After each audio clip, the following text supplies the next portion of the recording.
Thanks. Hi Remy, hi to the audience. Pleasure to be with you today. My name's Neil Jordan, and I'm the worldwide general manager for the health industry here at Microsoft. Originally from the UK, spent a lot of time in the health industry, and now working out of an office. You can see me today in Seattle, but I'm often on the road talking to health customers around the world. Okay, thanks. The first question is, you have them in front of you? Yeah, you want to talk a little about Healthvault, I think. Yeah. Could you briefly explain what Microsoft Healthvault is all about? And maybe first, because we don't know it very well here in Belgium. Of course. So Microsoft Healthvault is a specific set of cloud-based services made by Microsoft to help with the applications and the core services that are needed for health and wellness applications. A good example of that is a personal health record, which is probably the most well-known example of that you see around the world today. But we also know that just having a single personal health record actually isn't very successful. What we need is more like an app store of wellness applications that apply to the different requirements of different citizens. And Healthvault from Microsoft has a lot of the underlying services to create those applications. So you need to, for instance, manage security, privacy, and identity. You need to be able to connect the personal health information with the health information that's coming from the enterprises, from hospitals and electronic medical records, and we do that. And we also need a service to connect all of those great new health devices that start with things like Fitbit and go up to some of the more professional devices like blood glucometers, and have a way of getting all of that data digitized and into the system. And Healthvault provides all of those things. A store for applications, a set of connectivity, and APIs to make that work, and then a whole infrastructure around the underlying privacy and identity, which obviously is just incredibly, incredibly important, particularly when you're talking about health data. And is it already working? And what about in Europe or in Belgium more specific? Is that a concept, or is it really a working machine? Right, now Healthvault's definitely a real working machine. We have a number of different instances of it. So we have an instance which we host here in the US, which has many hundreds of applications and connections on, and many millions of patient records on. And then we also have a version which we run for countries who don't want their data necessarily held inside the US. There may well be laws that prevent them from doing that. So we have what we call an international instance, which we host out of Ireland, which is available for use for any country who wants to use it, and we're actually translated into well over 50 languages already today. If in Belgium there is a requirement to have a system where it is purely hosted inside Belgium, perhaps by the Belgian Ministry of Health, for example, or perhaps a health insurance payer, we can do that as well. Our preference on the whole is to run either out of the US instance or out of the UK instance, but no, it's absolutely a real live up and running thing with many millions of records on today. Okay, interesting. And the key benefits are, in a sense, that you have one central store where you can put your data, where you can manage your data, and where you can also create applications around the data you put into it. Is that right? Exactly. And I think it's worth looking at the benefits from three angles. For the citizen, for the individual, having a system that allows you to track not only your own health information, but typically the health information of your family. In fact, we often find the typical user is what you might call a medical matriarch, perhaps a mother who's looking after the health of the family, both the children and also often the parents as well. And so having somewhere where that information can be tracked and secured and shared, but shared only in the way that that person wants, is a great benefit to the user themselves. For the broader societal benefit, if you see what I mean, we know that about 70% of health expenditures in most developed countries like Belgium are spent on chronic or long-term diseases.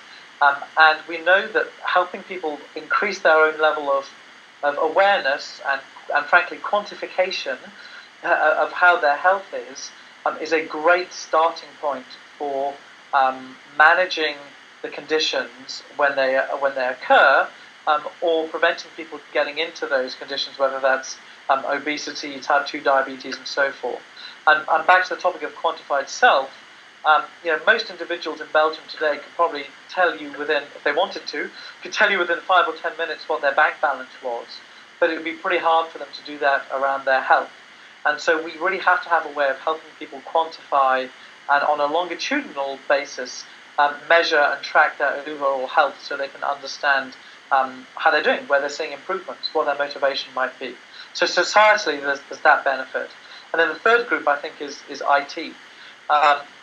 Whether it's a government or a health provider or a health payer, actually building some of these core services that are important for connecting with the citizen, they're pretty hard things to do.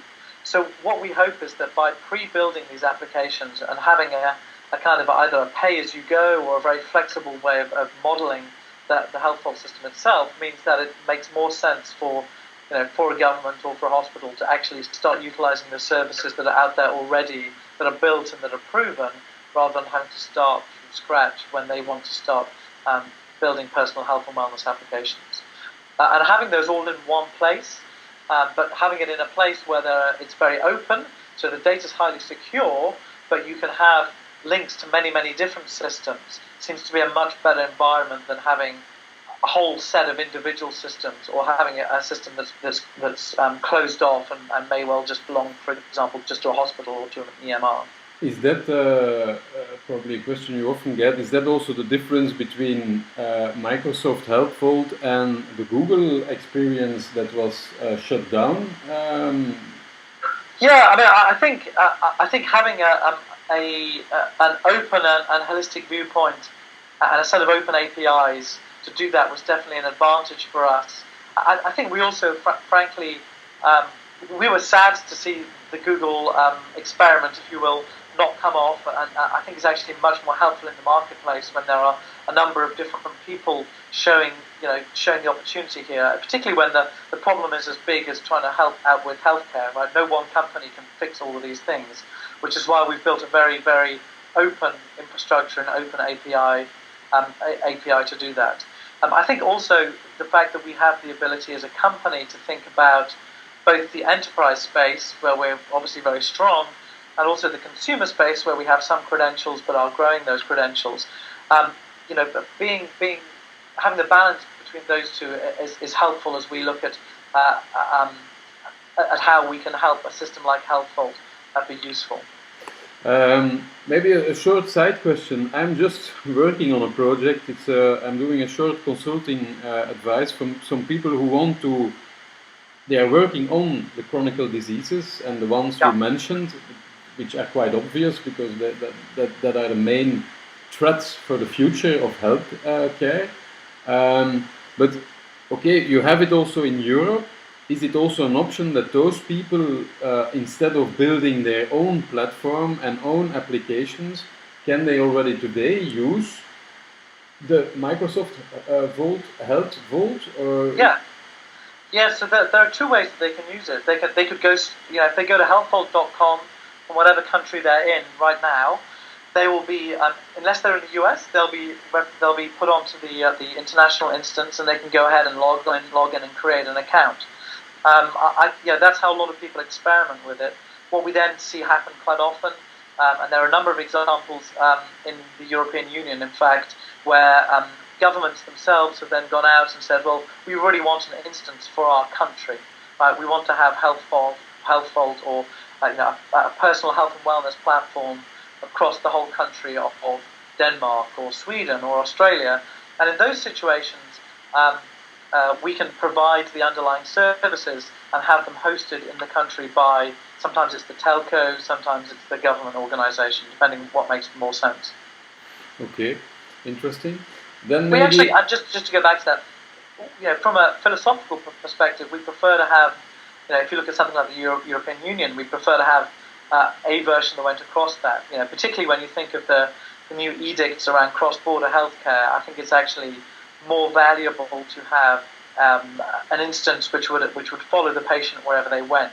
However, we're also very aware that patient data privacy laws and also political requirements sometimes require us to do it in a more siloed environment. But our preference would always be to go towards the main instance, because frankly, it's easier for us to run and to scale one instance for lots and lots of people. The economics around it are much, much better. Yeah, I understand. Okay, interesting. But I see also that the clock is ticking. What is your definition or interpret? You already mentioned it a bit in the first question in your response. But what is your interpretation of the quantified self, and what does it mean to you? Because I have a bit the impression that everybody has a bit his own version and definition of the quantified self. Right, absolutely. And I think specific to health, to the topic we're talking about today, your point is really important, in fact, because the need for health to be personal and to be individual is very important. We've seen many times the development of big health countrywide systems that don't create benefit because individuals do not feel connected with them on a personal level. So the first thing I would say is I think it's okay that the definition of quantified self is going to be different for different people, and I think the software has to manage that. However, I think when you look at health specifically, it's clear that if we're going to create some of the behavioural changes that are required to reduce the ever increasing cost of health in these particularly in these chronological diseases, these long-term diseases, we have to increase the individual's ability to have an ongoing awareness of what their status is, and therefore we need to quantify it. We need to say that actually, when your blood pressure is changing on a daily basis, when your weight is changing on a weekly or monthly basis, if you don't quantify it, it's very, very hard, because we know that from a motivational perspective that as human beings we're not very good at being able to project forward what the effect of having that extra cigarette is, or not going for that run, or eating that extra piece of food today is, or we're not good at projecting the consequence of that in the moment.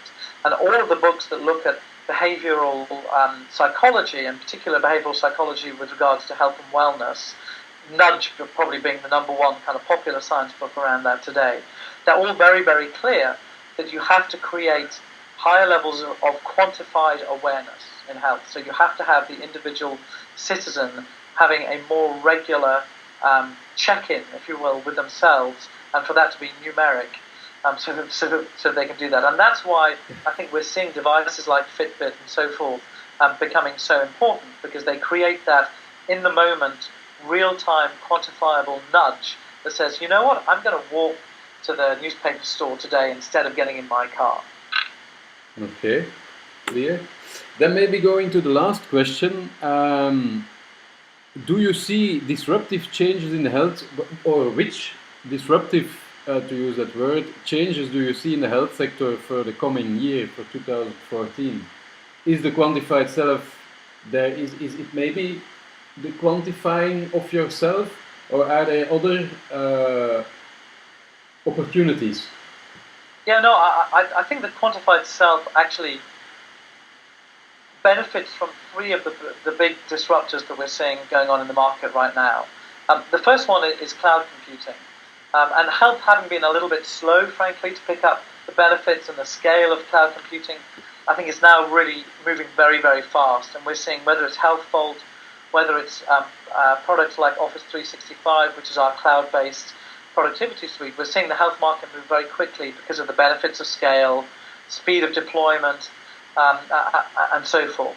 So, again, I think the quantified self and Healthvault is an example of how you would do that, needs the cloud scale for it really to be valuable.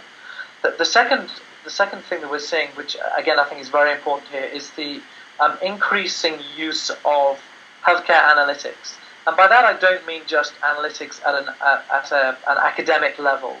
And I think it's important to look at things like population health. but but analytics at a personal level. So how do I analyze my own performance or my own health? What are the indicators around that? And so providing simple analytics for all people is something which we're seeing, very, very high on the agenda in healthcare today. And then the third one is really around this huge diversity and profusion of devices, whether that's tablet computing, whether that's smartphone. Obviously, those devices have been out in the market already for a while now, but we're beginning to see more and more health-specific devices coming out and more connectivity around those. And I think it's not going to be a one-size-fits-all marketplace. It will be a marketplace in which there will be certain devices, like the smartphone, where having a health hub on your phone is going to be as natural as having your contacts and your people hub on it, or having your email hub on it. And I think you'll see more and more of that happening, both with applications like HealthVault and other applications that are out there today. So those are the real disruptors. Massive increase in number of and diversity of devices, increase in the adoption of cloud computing, and then finally the availability of health analytics for everybody. But does that mean then that the technology and the possibilities online in the digital world are getting more and more mature, that they, should I see it like that they are also accessing the more traditional and a bit old school sectors like the health sector? Is that a way of looking at it?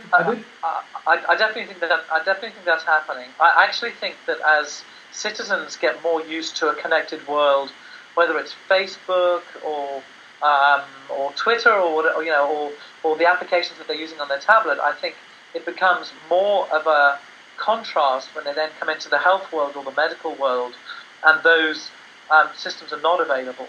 And that's why I think this crossing this chasm that you talked about between the old world of health delivery and the new world of the digital world is happening extremely fast.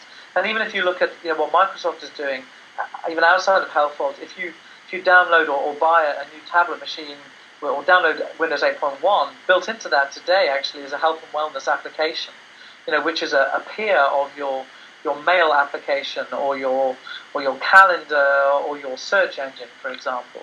And that's now kind of, I think, almost expected and built into these devices.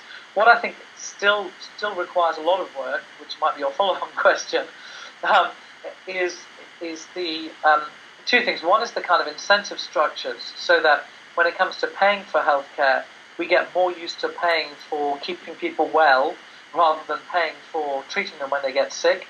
And there aren't all that many countries yet that are already thinking that way. The Netherlands is a good example of one that is thinking in that way. And then secondly, I think we've got to increase people's level of confidence around having their data residing, in a public cloud. That is actually a very safe and in some ways a much safer way of doing it than having it, on paper or just being managed privately. And that one we've got a bit of work to do yet, but I think people are starting to get there.